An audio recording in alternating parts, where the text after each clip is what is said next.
Welcome everyone to another episode of Retro Wrestle Chat on Brian's Action Figure Reviews with Rich NG and the Twisted Tubs. Welcome, gents, to episode number 25, another landmark 24. show. 24? Yeah. 24, Brian. Two See, weeks in a row, my friend. No, see, you confused me last week saying Rich was going to get to pick the 25th match when it's actually the 24th. Yeah, on the 24th. Yeah. So Rich is going to pick for next week, which is 25. Yeah, okay. I love you, Brian. I'll just leave. Yeah, get the fuck off. So welcome back to Brian Action Figure Reviews. This is Wrestling Chat. I'm your host. No, we're not allowed to do that anymore. We're not allowed. I did called Brian. Right. So this is going to be the new thing every week where Brian fucks up the introduction, and I'm okay with that, as long as the rest of the show goes fine. Brian. When you fuck up, we need to add on the recording of the classic wrestling chant of "You fucked up" on the background. But anytime I've fucked up, we've had a good match, so that's a good omen. This is true. This is a fact thing. Let's get into last week's comments from the Rhodes brothers match.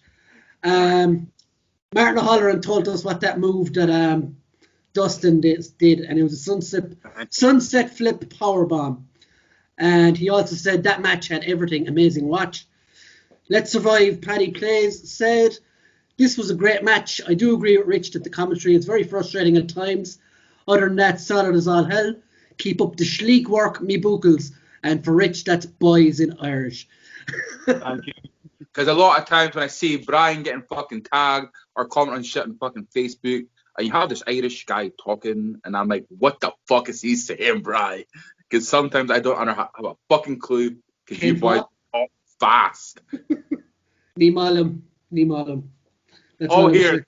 Like, fuck is he saying? So, this week's match was brought to us by a comment from, it was Martin Tubbs, wasn't it? It was Martin O'Halloran, yeah. So Martin picked TLC 2, Hardys versus Dudleys versus Edge. So this is Edge and Christian. Yeah, I don't talk about Christian. You fucking knew what he was on about, though. Come Fuck on. Christian. Like, actually, Christian and Devon might as well just not be there because they're just No, man, they make up the collective of those two teams. bro, testify. Wait, you go. So, I mean, if Devon weren't there, who's getting Bob at the fucking tables, man? well, he shouts to the crowd. Someone will do it. Can I just add before, because you mentioned that, how pretty racist is that the white man shouting at the black guy to go and do the work? Yeah. He also does the heavy lifting for the 3D. You know what I mean? Bubba just jumps up and fucking just pulls an act. And he also does a diving headbutt to the balls if you want to go. Okay. And we will talk about that. We will talk about that. Bubba is just Devon's hype man, really. But yeah, onto the match. This is a pretty well-known match amongst wrestling circles. It's one of the craziest matches that these three teams have done. So who wants to take the lead here? Tubbs is like, please let me. No. I'll go. Half the story before we start. So you just continue. As I was telling the boys before the show started, I'm not 100% on the whole build. All I know is this was a big, massive build from No Mercy into Mania 16 up into this. This was supposed to be like, correct, as I said, always correct me in the comments if I'm wrong, but I think this was like the big like culmination of these three teams' feud to crown a new champion. Like Joe, obviously, tag team titles, big thing in it. But there was like Lita, there was Rhino, there was Spike Dudley, and they were all kind of like with each other and they're factioned off, and they all jumped each other as they went into this, yada yada yada, and they got to this match. This Wrestlemania, correct me if I'm wrong, but it has probably been billed as one of the greatest WWE shows ever put on, right? Mania's wise, Wrestlemania wise, it's for top high standard of matches and build and everything else, because a lot of this, and that's not me, Rich. That's what I read a while ago. It's one of the ones that apparently a lot of fans seem to look at as that one of the higher pay-per-views in WWE's history because of the matches that are attached to this. Like, I mean, it was Undertaker, Triple H, it was Rock versus Austin. There was a lot of high tier stuff in this event. Like, and this match was off the chain. One thing I will say is that it was a lot shorter than I remember. Yeah, I was going to say that as well when I saw the running Really time. was. I looked at the timestamp on this and it said 21 minutes, and I think it was 21:56. I could be wrong, but I think in and around that ballpark. And the first 5 minutes of that were entrances. But it was 5 minutes of entrances, Rich, right? So once this match kicked off, it was match about 18 minutes long. This match was, but it was like 17 minutes and about 16, like 17 minutes in total. Yeah. But do you know when you'd seen this years ago? Like, I mean, obviously, do you know, we look back and we have memories of these matches. I just remember this match being so much longer. And I think when I watched it now, I was kind of going, oh, this is only 16, 17 minutes, give or take, whatever. And my God, a lot happened in that time. See, for me, I couldn't remember certain things being like, oh, is it from this match?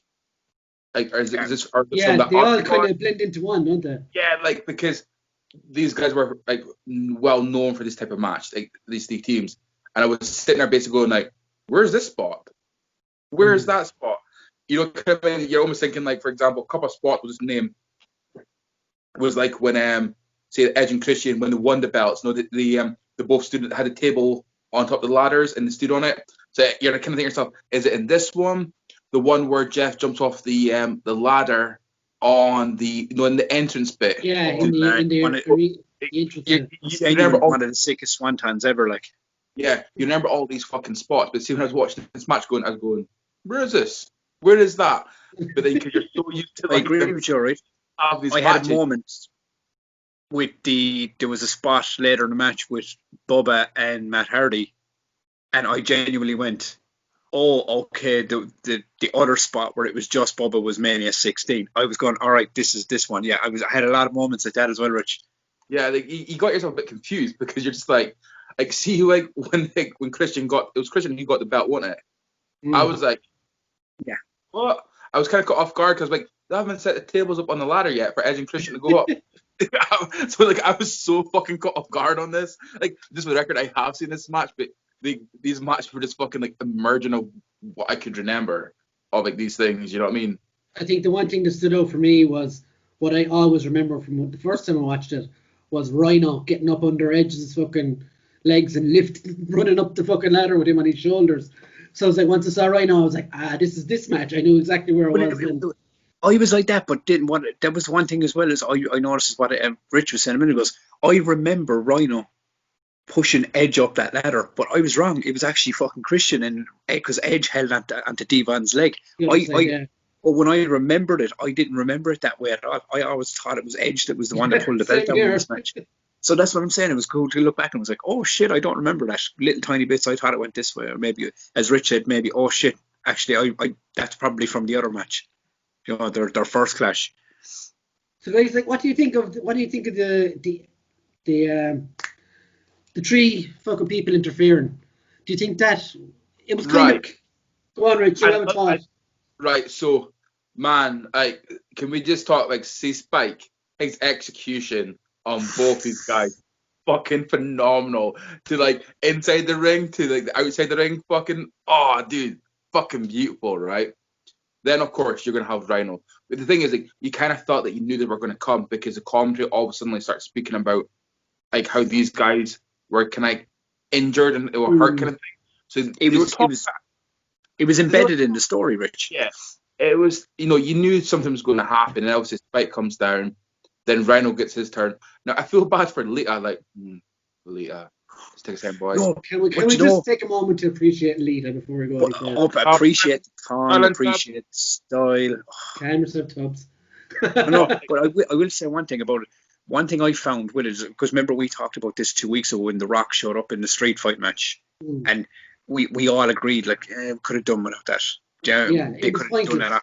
With this one, I think like each person that came down had a fucking explosive spot. Like Spike came up and he did the thing, like, and he put Christian through the table. Then Rhino came in and he gored Matt Hardy, like fucking horrible, disgusting gore through that table.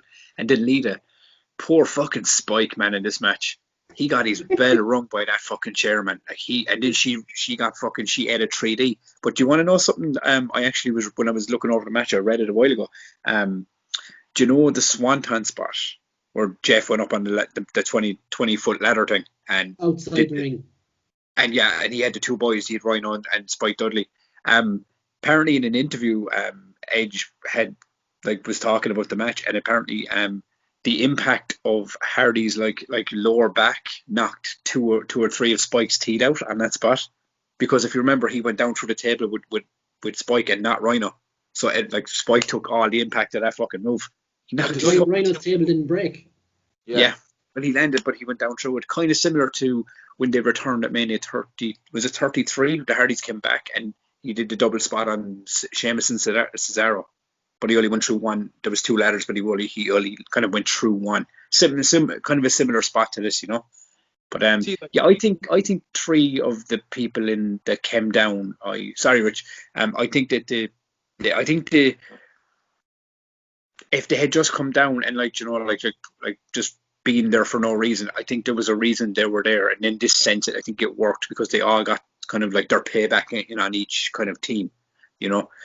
So it didn't take away from it from what I was watching, you know. I think it's one of those rare moments where I think it was set up nicely to why it was there. See, I think like Lita had the worst fucking one down out of the three spots, right? But to me personally, like, see, I think it was after Rhino put down Lita, didn't he? No, she went to fucking kick him or something. But like, there was too much happening. Like, there's already 6 fucking men fighting in this ring, right? So there's a lot happening. Then you add another 3, and then see when everyone's lying about, I was like, this is a bit of a shambles right now. But I kind of get from like a point of view to why they came down, right? So this is quite a long match for these guys, and it's quite an endurance match, you know, like. Like, some of these like fucking chair shots and stuff are fucking brutal, man. Do you know what I mean? So you have these some of the ladder shots were horrible. You have these 3 people come down to do stuff, right? So you had, like, say when you had Spike come down and he attacked Edge and Christian, it gave the other 4 guys that extra like 5-minute break to fucking relax, catch their breath, and then obviously then Rhino came down and then fucking who did he fuck up? He was the Dudley Boys. He put Hardy through a table, yeah. Yeah. So like, but it was kind of like that breather. Like everyone was getting that kind of breather, you know. Like, so like Spike took Christian out the fucking ring, so Christian can fucking out rest there. So to me, I think if that was the reason why these guys were coming down, fair play. It was quite smart. Like, it gave all the talent like fucking a bit of time just to breathe, get their breath, because obviously you're going for the big finale soon. Was it needed? Yes and no, in my opinion. Yeah, I think you take those 3 weren't in that match, still be a solid match. Yeah. To me though, I think having all 3 of them in, it kind of ruined it a bit. I felt sometimes Lita was standing about looking like a spireless prick. Do you know what I mean? At times, it just looked like she was almost a bit awkward. But then once again, it's because there was so much shit happening. There was so much shit lying about that ring. You know what I mean? You're almost like watching your steps and stuff. I just felt like, to me at times, I was like, oh man, it wasn't like, see, when Spike came down, it was so quick. He was in and out. But he had like Lita standing at the ring a bit too much, and like, hey, boys, as long as we've been talking about wrestling, you know I'm all for that fucking Lita shit. Yeah, you know you do love your leader. You know what I mean? Hey, let's not deny that shit. But to me personally, I would have been like, cool, like, I would have been happy not being in this match. But I get why she was in it, because you had the other 2 guys in it. Because we can't remember the storyline. In my head, I'm like, does it not make more sense that Ryan would have been with the Dudley Boys as well, being the ECW? Yeah, that's what it was. Is I think he turned on them and went with Christian. He's from the same place as them, wasn't it, originally, or something? But he came in. I think he came back. It was the whole ECW connection. But I think that's what it was. Is he turned on the Dudleys and went with Edge and Christian, and Spike then went with the Dudleys, and obviously Lita's with the Hardy Boys. But my own thoughts, and I kind of agree with you, Rich. Up to before where they came in, it was very structured. It was structured, chaotic structure, I'd call it. Like there was weapon smashes and all. It looked great. Yeah, they kind of had the layout. But when they came in, it kind of went all over the place for a couple of minutes until it settled. Like, again, it's kind of structured all over the place. But like you were saying, Spike came in, 1, 2, bang, gone, out. Rhino came in, bang, bang, bang, did his shit, got out. And Lita was kind of awkwardly hanging around, overstayed her welcome, I think would be the best way to put it. No, she can never overstay my welcome. You kind of say that women aren't welcome in the ring? No, you said that just now, not me. But yeah, so like in the end, I think they benefited the match, but they did kind of fuck it up for a bit for a few minutes. It took a while for the match to get back its flow. It interrupted the flow. That's what I would say about it. Well, I mean, I don't know. I mean, it did and it didn't for me as well, because I mean, I totally get what you're saying. Is like, I mean, what Rich's point was, if they never came out, you still had a banging match regardless. But they came out. Obviously, it was attached to storyline and the way the match ended and everything else, that they had to kind of come out. I don't think they overstayed their welcome. I think Lita was given more time than the two boys when they first came out. I do think that, but I think that was just to set up for that because she got the Hurricane Ran off the top rope as well as the chair shot on Spike. Just, you know, she took the 3D. But I don't know if it took away from the flow of it, man. Though I think like once they were gone and out of the ring, this match kicked into its final crescendo. Like it just shot into where it needed to be for the ending. You know, but there was, I mean, look, this match was going. This, as you said, it was a chaotic, structured car crash type match to begin with. You know what I mean? This was always going to be off the chain, and this was always going to be like scrappy and kind of crazy in spots and stuff, because it's as six guys in a ladders, tables and chairs match doing crazy fucking spots. Like there was one spot in this match. Do you remember the domino spot?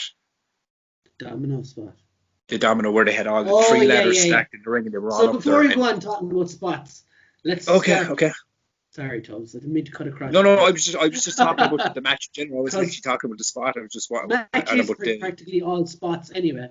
So let's break it down into worst and best. And since you were on a roll there, let's start off with your worst.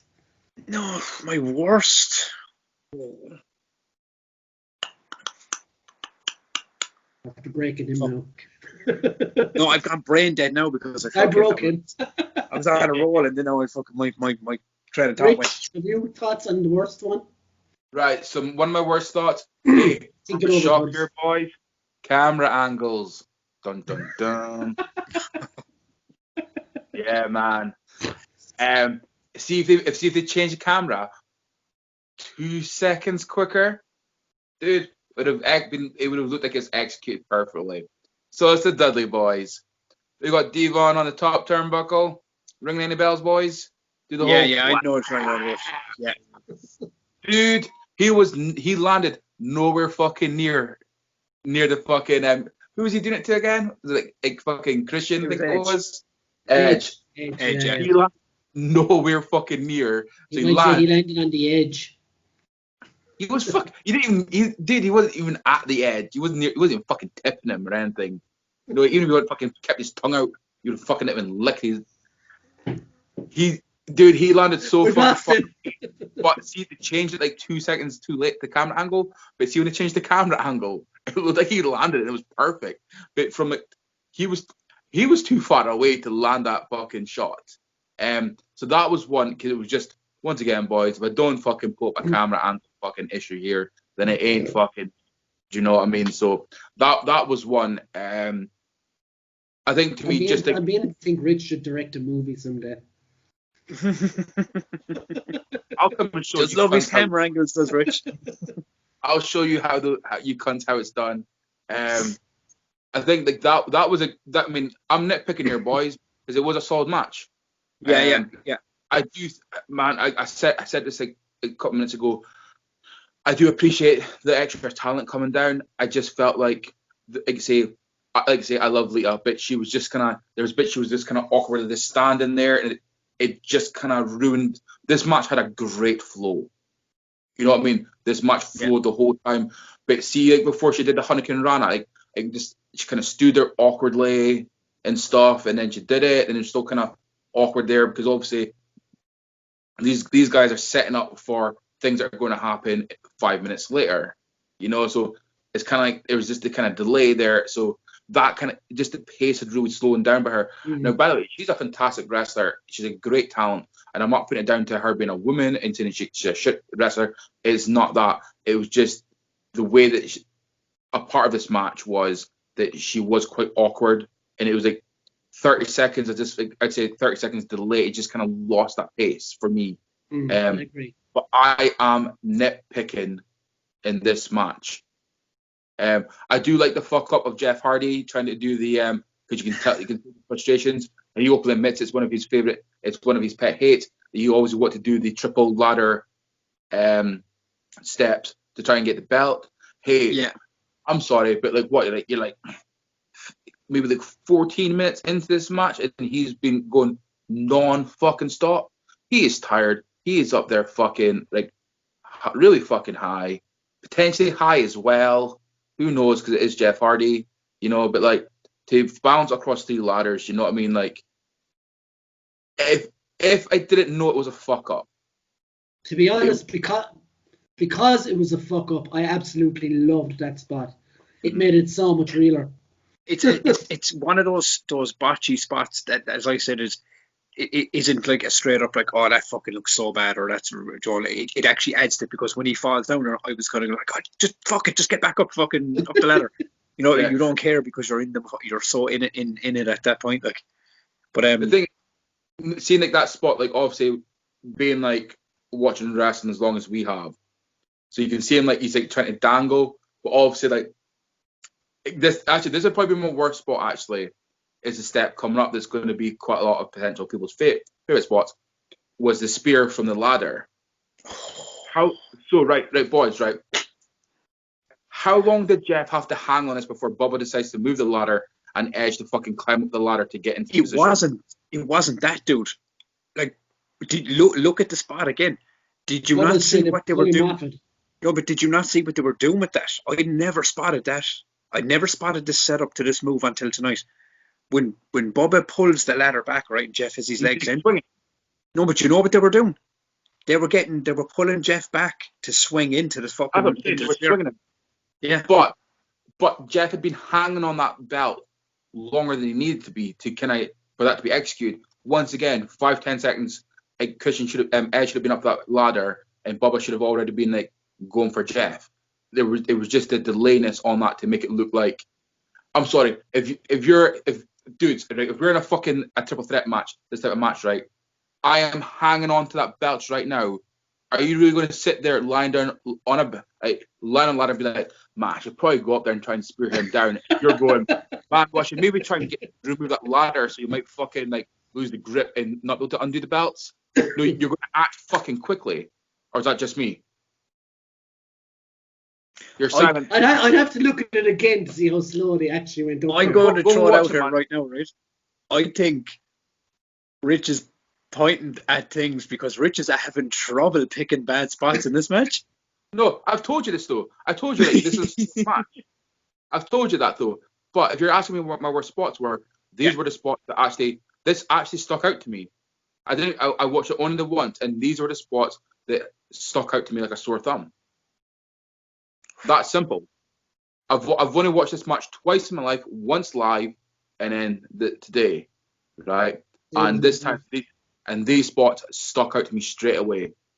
Yes, I'm nitpicking, but they stuck out to me straight away. Go back and watch it. You'll see the fucking delays on this.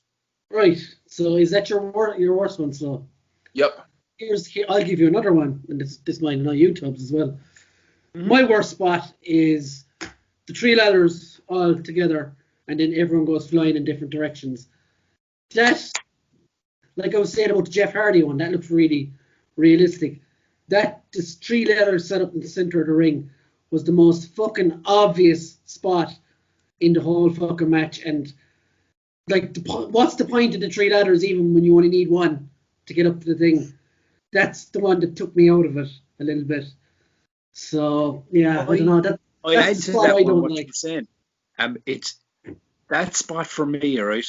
I loved and I hated for two reasons. I loved the fall Edge or Christian took over that top rope. That was such a sick fucking bump, man. If you watch it another thing is he landed on his feet though, didn't he? He landed on his ass, man. Yeah, he did actually. Now that I think of it. But the thing I love, going back to what Rich was saying about camera angles, one thing I did appreciate about this match was they brought back the fucking Wile E. Cody cam. That fucking top down fucking looks like the wrestlers are falling about 50 feet in the air down to the ring. I always loved that. But then the one thing I noticed about this spot, I don't know if he picked up on it, was not even about, I get it, the whole 3 ladders. It's you knew the minute they're going up, they're setting up for a big spot. You know, that's all it is. Like, it's but do you know when like Christian and Matt Hardy go over the top rope, then Devon and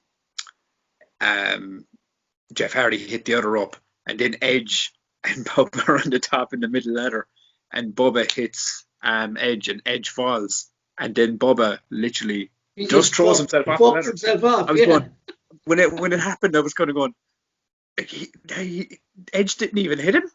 He just literally threw himself off the fucking ladder. Like, that whole, what the fuck just happened? That whole fucking setup and move was fucking shocking. Yeah, so I can totally get why that spot is kind of like awkward and weird for people. Like, and to go back to it, so I'll probably say, just jump onto mine if you want. Yeah. Two spots that I wasn't a fan of in this match. Like, obviously I liked the fall that Christian had in the spot, but this spot was as same as yourself. It was like, all right, I get why it's done. I get why it's there. It's to cause that massive like car crash pile up spot in the match. Everyone's going to go flying in different directions.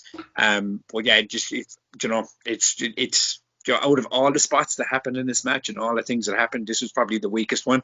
But, and to go back to what Rich was saying about the WhatsApp thing, I'm picking it not because of the camera angle. I'm picking it because I always hated the fucking move when the Dudley Boys did it. It was this like outdated WhatsApp gimmick thing that they did, and it was just such a stupid fucking move to begin with. Like, I was like, I hate that move so much. I just never liked it. So that was like the move I was kind of, when they did it, I was kind of going, okay. But that's, as I said, going back to what Rich was saying, that's me nitpicking, dude. High spots?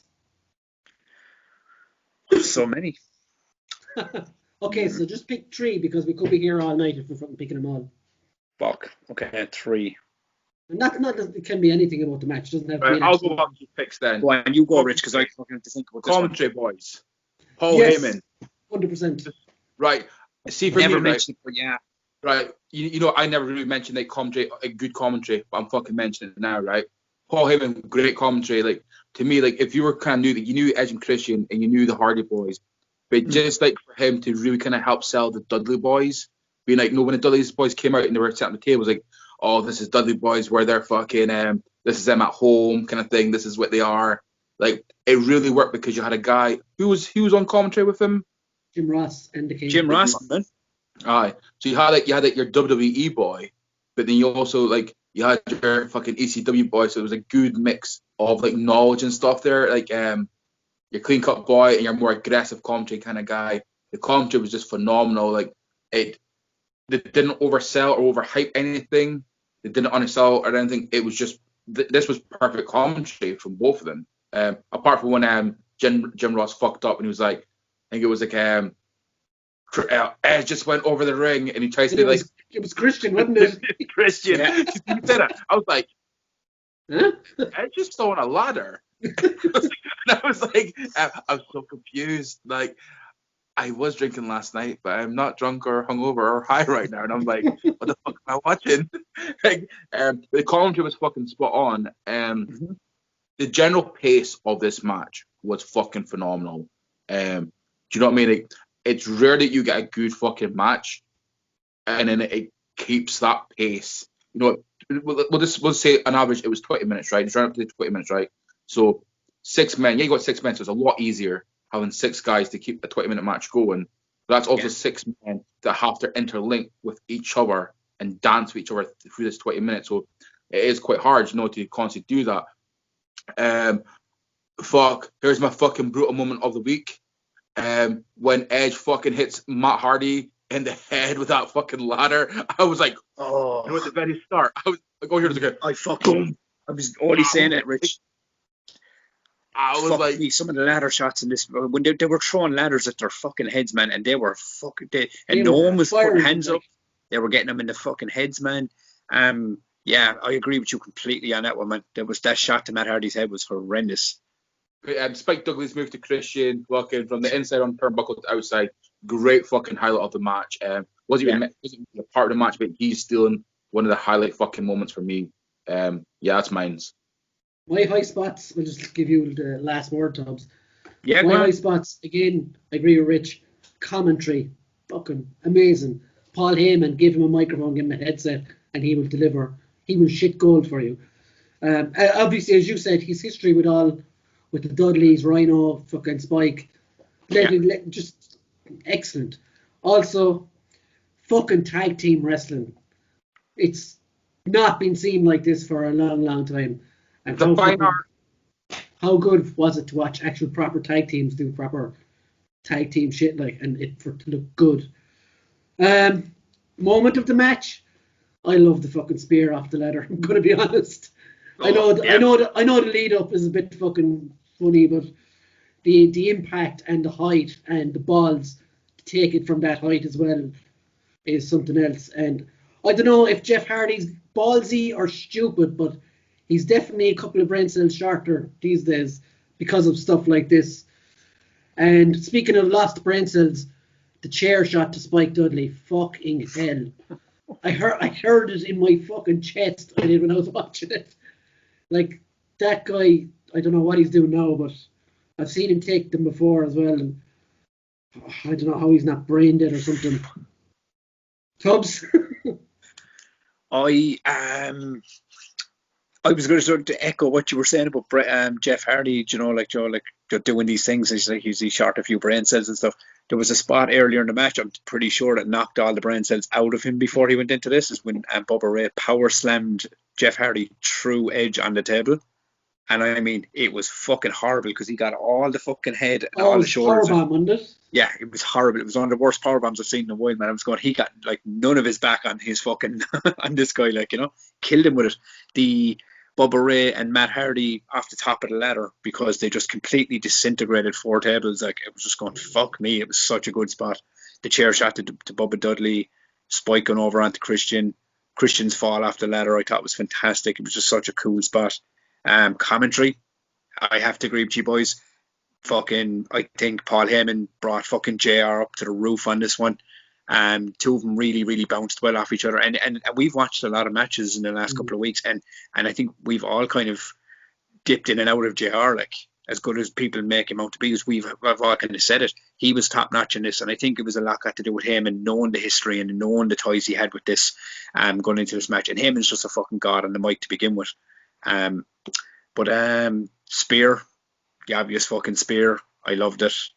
It's one of the, like, that's that's the moments, the Wrestlemania moments you get, man. Doesn't matter. I mean, like, as I said, the setups and all that, but that was a fucking unreal, man. I just think this whole fucking match was fucking, and I agree with Rich, this is so well paced, man. This was 21 minutes including entrances, and it fucking just felt longer, but not in a bad way. But they just got so much in and used it whenever they used all their fucking moments as much as they could in the time they were given, So I'm going to stay with you for this, Tubbs. What is your final score? I'm going to give it a fucking solid 10, man, because I was fucking entertained to balls, right? And I couldn't fucking, I was fucking nitpicking to try and find things wrong with this. There's things there, but it's not enough to fucking to blind how much I enjoyed it. And Rich? 9. Oh. Good, man. Just like I've said everything in my worst spots there, and like I think that's valid for taking a point off. Yeah, but at the same time, Rich, not enough for it to kill the match here. No, it didn't kill the match. It was just like it was very irritating things. Do you know what I mean? Yeah. But like it didn't really kill the match, kind of thing. And I'm going to give it a 9 as well. That's second place, boys. So that's a final score of 28. No, 29. No, 2 9s, 18 and 10. Oh, I thought you said a 10. I thought you said you were going to. I thought you were Asian, Rich. No, that joke came back to bite you, you fucker. So that would put it into joint third place with Owen versus Brett and Shinsuke versus Sami Zayn. So third, not so bad. Still try to get that first place knockoff. I just don't think it's going to happen, boys. Trying. So I mean, but it's. I mean, like we've and lately we've been reviewing pretty fucking solid matches as well. Like, hitting those highs, we'll get there. Don't worry. do you know? Like, I wanted to give this a 10, but I don't know. I had to knock off a point for something. No, I just don't feel it was enjoyed it, man. perfect. I You know, don't feel it was perfect. but this is the thing, man. This is the thing I'm learning from doing these shows and watching back matches that I really loved. Is like it echoes the Eddie Guerrero Brock Lesnar match. I remember the end of that match, and that's what made me love that match. But then when you go back and look over it, you realize it, man. No match is perfect, and I mean, I'll even go back and say this: the Omega Okada match. It's not fucking perfect either. It's not a flawless match, but it's less flawless than other matches, you know. It's just no match is perfect. No match is 100% perfect, regardless if it's given 100% score. You know what I mean? You are going to find like issues with some of the greatest matches ever. Do you know what I mean? Of course. But then again, it's an opinion thing, man. You know, it's all down to where you lie on that match and that given day. You know what I mean? But then again, like, we are wrestling fans, so we will find a level ground on something. Of course, So, yeah. Rich, what's your attempt for next week? Right, boys. What have I you got feel for like us? I need some Asian help in this one. So we're going back to Japan. Oh, Since yeah. he always has this kind of Asian remarks. So I thought we could take him back to over there. So, boys, we're going to go back to some New Japan. We're going to do Wrestle Kingdom 9. Ring any bells to anyone? Possibly. Nakamura versus Ibisha. Kota Ibisha. Bushi. Wrestle Kingdom 9. That's what we're going to go. Bushi is amazing. 2015, I think it was 2015. Two phenomenal wrestlers, and this is Nakamura before he got fucking diluted down with WWE. I have so much respect for Ibushi for telling WWE to fuck off a few years ago. And also telling one of his really good friends, Omega, Also to fuck off. Yeah, man, we are good friends, but it's cool. I'm still just going to rock fucking New Japan. But isn't Kushida in NXT now? No. Kota Ibushi. Okay. I got He it wrong. He actually was in the Cruiserweight Challenge. Cruiserweight Championship, yeah. He lost the Yeah. semi-final. I know who you're on about now. Yeah, I know who you're on about. But he would have been the champ, but he'd turned down the contract. So that's the match. You know what I mean? Like, this is a proper strong style fucking fight. This is going to be good. So, guys, tune in next week for some... No, I'm not going to say what I was going to say. Tune in next week. Episode 25. For New Japan Pro Wrestling and our 25th episode. Yeah, we've got a quarter of a century, boys. Yes. See you next week, guys. Goodbye.